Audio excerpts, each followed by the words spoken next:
the true value in an artist is them knowing that art, it extends past the day that it was released. Addison by Addison Rae is my top album this year. Full stop. This album should give you hope. And I'm going to tell you why. First of all, we're doing it old school today because my camera is in use. And also, okay, Diet Pepsi was in my top 5 last year. I am a big fan, okay? And so I stayed up to get a first listen because it is so rare where I feel like someone creates a pop song that is so lovely but does it multiple times and basically just makes an album of incredible pop songs that feel truly no skips. So yeah, I'm staying up. Maybe it's just the glow of the moment, but I'm giving you my fresh impression. And my fresh impression is that Addison Rae is amazing and went from exposure to impact, which is not an easy gap to bridge, especially when you've been clowned on in the public eye. Before I go into my floaty blah blah blah blah blah, this is why Addison Rae is a great example why anyone should be persistent and hopeful in a dark time. Let me talk about some of the songs that just came out. New York, super fun, feels like the brattiest song, makes me ache to be back in the city. Money is Everything really calls me back to Sassy's calls me back to Poppy's Money, give me that hard cash, or like Kim Petras vibe. Very fun, very silly.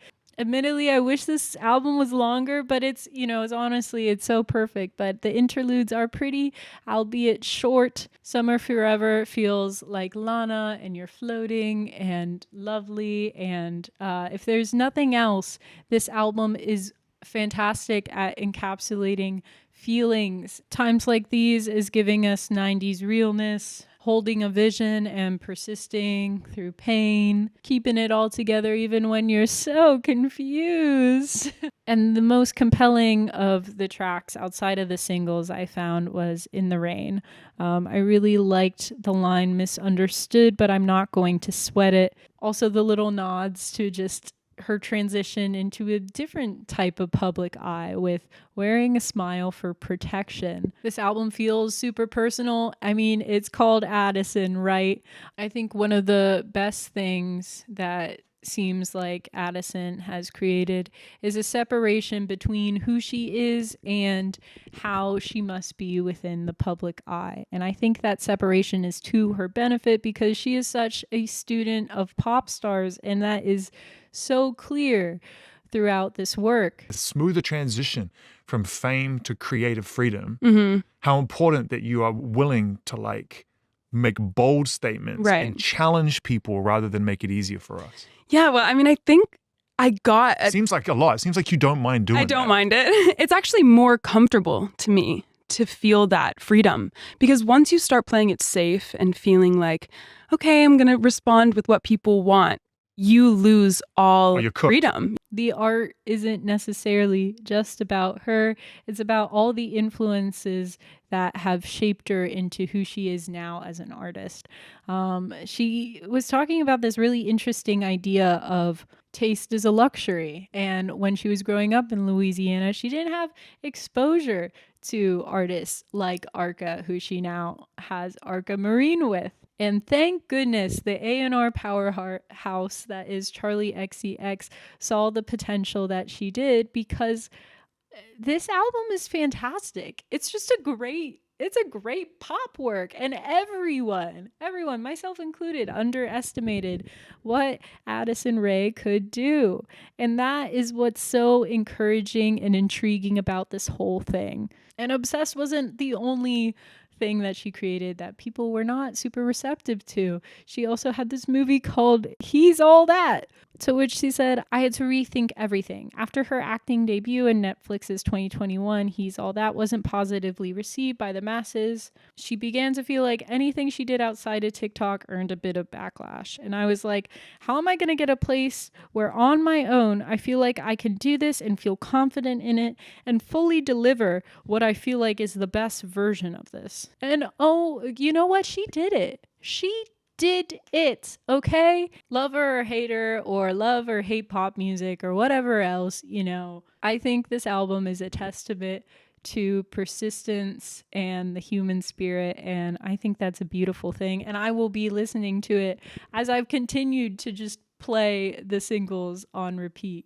The separation of self, and I think therefore protection of self, which enables you to make better art. By treating myself like I'm disposable in that way, and that it's on to the next piece of content, and okay, what do I have to post tomorrow to keep people excited or interested? And it was day after day after day. I mean, I was posting like 10 TikToks a day at one point, and I was feeling like I couldn't stop because I was like, well, what if people forget about me? What if they don't care? What if they lose interest? And by the way, that's a really common thought to have these days because things are so rapid and things are coming out so fast, and people move on to the next thing. But I think when I realized for myself that by doing that and playing into that, I'm actually telling people that the work is disposable and that the work is not worth thinking about for longer than 10 seconds, And so now I'm at this point where I'm like, no, I know these songs have value. I know the videos have value. I know they need to be digested over time, and they need to be understood and rewatched and, looked deeper into. And so now that I've given myself that grace and been like, no, I actually value my work that much, that I think I put that much time into it, that much effort into it. I know it deserves to be understood, and it needs to be understood over time. Congratulations.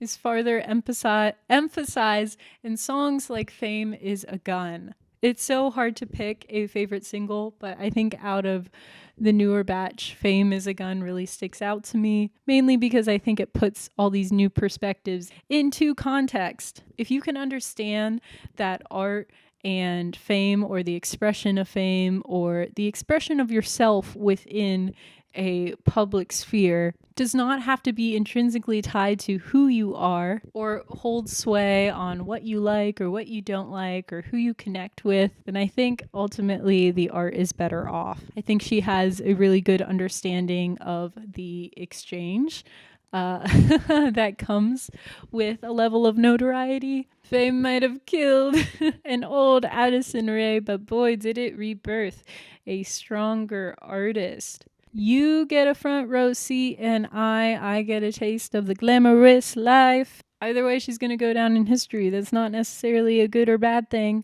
but hey, that exposure is being made into impact, and I think that is a very beautiful thing. She's a true student of pop.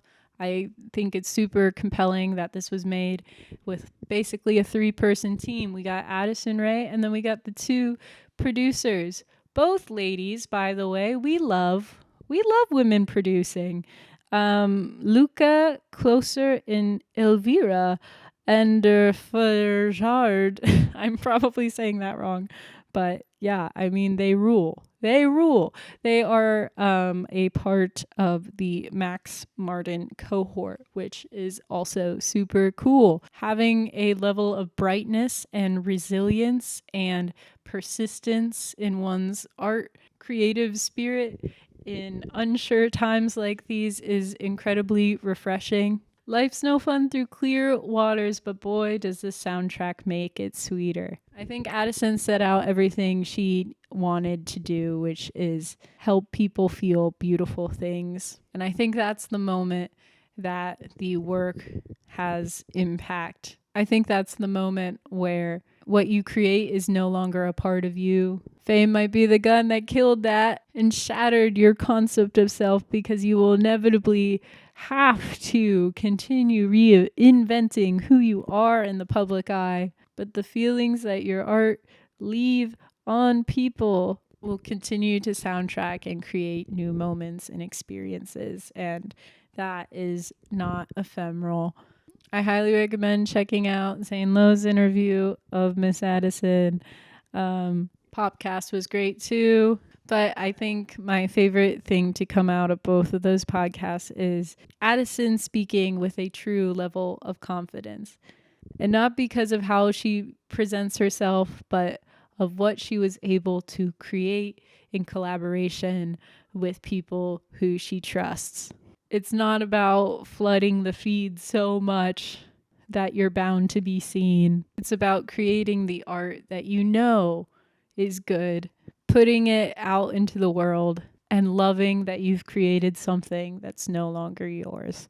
Ugh, great album. Those are my thoughts. Tell me your thoughts. Thanks for watching. This is Cattle Considerations, where I talk about art, culture, and the internet, but mainly just art. I'm going to move my culture stuff to another channel, but more on that later. Oh my gosh. Yeah. Thanks for watching. Bye.